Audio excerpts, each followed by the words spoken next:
कौशल देश में जहां धर्म और भक्ति जीवन का सार थे, वहां श्रवण कुमार नाम का एक बालक रहता था। वह अपने नेत्रहीन माता पिता शांतनु और ज्ञानवती का इकलौता पुत्र था। हालांकि वे संसार को देख नहीं सकते थे, लेकिन उनके हृदय अपने पुत्र के प्रति अपार प्रेम से भरे थे, जो निस्वार्थ भाव से उनकी सेवा करता था। श्रवण कुमार ने सादा जीवन जिया, लेकिन उनके गुण असाधारण थे। वे अपने माता पिता की खुशी को सर्वोपरि मानते थे और उनका सबसे बड़ा सपना था कि वे उनकी हर इच्छा पूरी करें। एक दिन उनके माता पिता ने चारों तीर्थों हरिद्वार, प्रयाग, रामेश्वरम और काशी की यात्रा करने की इच्छा व्यक्त की ताकि वे मोक्ष प्राप्त कर सके। परंतु नेत्रहीन होने के कारण वे अकेले यात्रा नहीं कर सकते थे। अपने माता पिता की भक्ति से प्रेरित होकर श्रवण कुमार ने संकल्प लिया कि वे स्वयं उन्हें अपने कंधों पर बिठाकर यात्रा करवाएंगे। अत्यधिक परिश्रम से उन्होंने एक मजबूत और आरामदायक कांवड़ बनाई और अपने माता पिता को उसमें बिठाया। मौसम की कठिनाइयों, घने जंगलों और दुर्गम मार्गों की परवाह किए बिना वे नंगे पैर चलते रहे।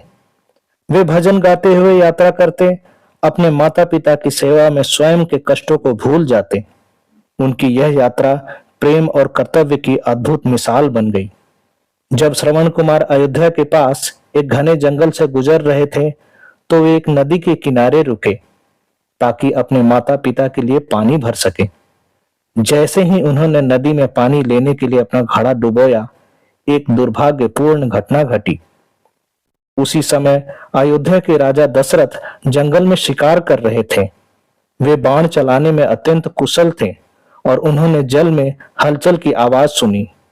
उन्होंने यह समझकर कि कोई हिरण पानी पी रहा है, निशाना साध कर तीर चला दिया। तेज बाण श्रवण कुमार के सीने में जा धंसा और उनके युवा शरीर को बेध गया। श्रवण कुमार दर्द से कराह रहे थे। राजा दशरथ दौड़कर वहां पहुंचे और जब उन्होंने देखा कि उन्होंने एक निर्दोष बालक को मार डाला है, तो उनका हृदय पछतावे से भर गया।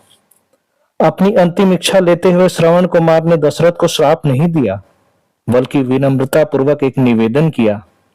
राजन, मेरे माता पिता अंधे और असहाय हैं। वो मेरी प्रतीक्षा कर रहे हैं कि मैं उनके लिए जल लाऊं।